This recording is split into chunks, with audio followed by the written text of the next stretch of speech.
Alright, so following on from last night, Chris Eubank Jr. getting his revenge over Liam Smith, stopping Liam Smith in the 10th round. Had a chance to have a look over the fight again this morning, and again it was a very, very impressive performance by Chris Eubank Jr. over Liam Smith. The question now is, what does he do from here?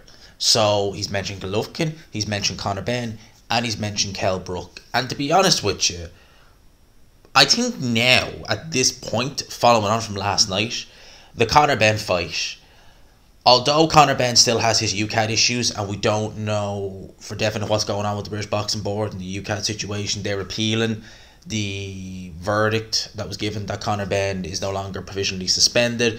Still a lot to come out with that at the end of the day. If he is cleared and he is able to box in the UK again, then this fight, to me, at this point, makes the most sense. It's between two promoters, Sauerland and Hearn, who work together quite regularly. Now, it's fair to say, I mean, some of Sauerland's fighters are co-promoted by Eddie Hearn, like, you know, Filip Hrgovic. So it's not a case of the fight is particularly difficult to make. Based upon last night's performance, if they do meet and it's at a full 160 and there's no rehydration clause, no catch weights, I felt that even with the rehydration clause, Eubank probably would still win, although saying that, looking how bad he looked, you know, even though he didn't fight that night, he still looked horrible, you know, coming up to fight week.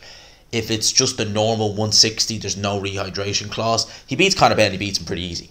He really does. You know, Conor Benn has never really had to come, well, apart from the Paynow fight, which Paynow was at a level, you know, a journeyman, really. He's never really had to come through the kind of adversity of being in there with a world level operator like Liam Smith, being knocked out by him going into a rematch and having to come through it. And what Chris Eubank Jr. showed me in the ring last night, I can't put it into words how impressive it is on a number of factors. You know, the technical aspect was very impressive. To see Eubank with the time and his judge at distance, everything, his boxing was very, very good. It was the best I've ever seen Chris Eubank Jr. But mentally, I am astonished by what Chris Eubank Jr. did in there. I really am, because Chris Eubank Jr., on two occasions in the past, on big nights, Billy Joe Saunders and George Groves, he completely froze on fight night. And George Groves was actually in the Manchester Arena, where ultimately the fight last night was. He froze on both occasions. He showed chinks in his armour mentally, you know. And yes, that was a younger Chris Eubank Jr., I'll admit that. He was in his late 20s, although late 20s is still, you know, you would imagine that mentally they would start to kind of really come into it. He showed mental cracks there in those fights, where the occasion got to him, his technique went out the window, he just looked all over the place. He went in there with a guy who knocked him out in 4 rounds, not even that long ago, only 8-9 months ago, not even a year. And for Chris Eubank Jr. to go in there, and this is someone who, prior to the Liam Smith fight, always had so much confidence in his chin. You know, would speak about how he had an iron chin, that he had his dad's chin, that he could take the punch, he could take whatever and keep going. Right? And ultimately, in the Liam Smith fight, that perception that he had was shattered. He was knocked out. And for him to go into this, take the immediate rematch, to go in and to not be gun shy, that to me is very impressive from a mental point of view, because you got to bear this in mind, right? Anthony Joshua was stopped by Andy Ruiz, and yeah, he was down several times in the fight, but for my money, he was never completely out of it the way Eubank Jr. was, you know. And Joshua knew, because he'd been hurt in fights before and he'd been down against Klitschko, he knew he could be hurt. You know, he knew he didn't have an iron chin. You know, there was even, I remember even before the fight, I think he was talking about having some, what was it, Marine or Army training, about just the mentality or something like that, if you are hurt or something like that. So Joshua knew his own limitations as a fighter. He spoke openly before the Ruiz fight about, you know, when he loses, he expects to lose. So with Joshua, he goes in with Ruiz, he gets it stopped, and still to this day, he's very gun shy. Very, very gun shy. Whereas Eubank Jr., and bear in mind, the Ruiz fight was 4 years ago. Eubank Jr., 8-9 months removed, to go in there and to show no hint of being gun shy is very impressive. It really is. I can't emphasize enough how impressive that is. That obviously shows that he's done a lot of growing mentally. You know, that is a far cry mentally from the Eubank I saw of 5 years ago, freezing against George Groves. It really is impressive. I can't emphasize it enough. And moving on from the mental part of it, moving on to the performance, for him now, he's reinvigorated himself under Bomac. He definitely has a lot more potential. He could have a world title fight. There is obviously Ben Shalom would probably be looking to do the Kell Brook fight, who was also there. At this point, I wouldn't like to see that fight because I would rather see the Conor Benn fight. I know people are going to say, gee, Conor Benn. I know. This is just hype. Let's say the UCAT situation is all good to go. It's all kosher. And then we have this fight. I would prefer the Conor Benn fight over the Kell Brook fight. I would. Because with Conor Benn, although I'd be picking Eubank Jr., I'd be picking him heavily. Conor Benn is young. You know, he's fresh. Yes, he's been inactive, but he's fresh. Kell Brook has been retired now for nearly 2 years. It'd be 2 years come February. If they did announce a Eubank versus Kell Brook fight, it would probably be January, February next year. So essentially it'd be 2 years. Maybe a bit more since Kell Brook's been in the ring. We know he doesn't lead the cleanest lifestyle.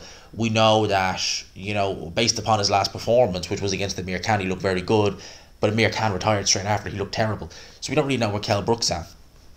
At least with Conor Benn, we have a bit of a gauge. He is younger. He's fresher. There's a bit of needle. There's a lot of needle there, actually. And obviously, the fight that was cancelled last year that never happened, that got a lot of traction. And I think now, with the added history that's been built upon now by Eubank losing to Liam Smith, come back getting the win, Conor Benn going through everything that he's gone through, you know, obviously with UCAT, stuff like that, it amplifies this fight. And I think it appeals more to the casual audience because now, you know, when this fight was announced first, Benn Eubank, they were really basing it on Nigel and Chris Sr.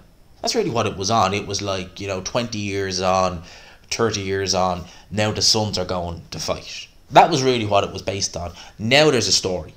There's a story arc to this. It's separated essentially from father-sons to both guys not liking each other, having a story, both contrasting stories about what they've been through in the last year, but it's added a story arc to this fight.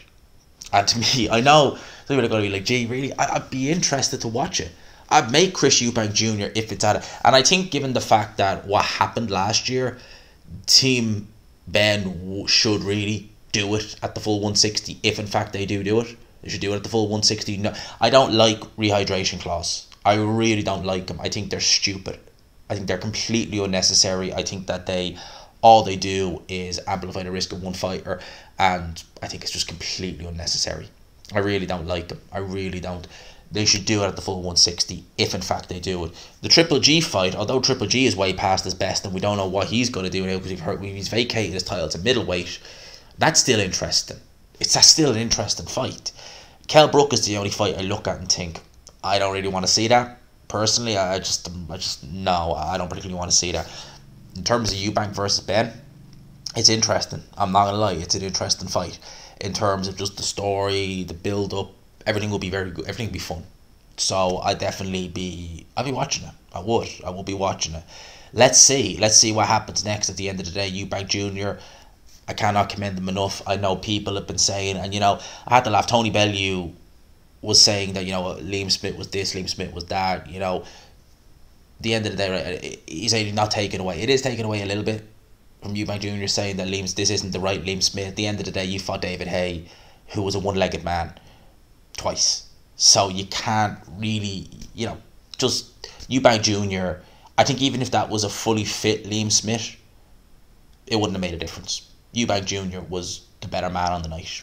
And that is the end of it. The better man on the night. You saw it in the ring walk. Eubank Jr. looked stoic. He looked full of confidence. He was the better man on the night. It's as simple as. If Liam Smith did have injuries, if he said he had to cut 3 stone, you have to cut. Why are you coming in? I know you're injured and all, but still, you know, he's pushed the fight back twice already. I'm sure he didn't want to do it again, but you know, coming to a fight not 100%. What's wrong with maybe even saying, look, this is the situation? I know you're kind of giving him a mental advantage, but maybe physically you want to be at the best. I don't know. I'm just thinking outside the box there. Eubank Jr. looked fantastic, tremendous performance. That's my thoughts. We might do a live later, maybe about 7:30, 8 o'clock, and talk further about this. Review of the week will obviously go out tomorrow. So yeah, let me know your thoughts. Conor Benn, Eubank Jr., would you be interested in it now? now that there is a more of a story arc towards both fighters, would you be more interested in it? Let me know your thoughts in the comments below. I hope you enjoyed the video, people. Smash the like button if you could. Hit subscribe, of course, if you haven't already. Peace.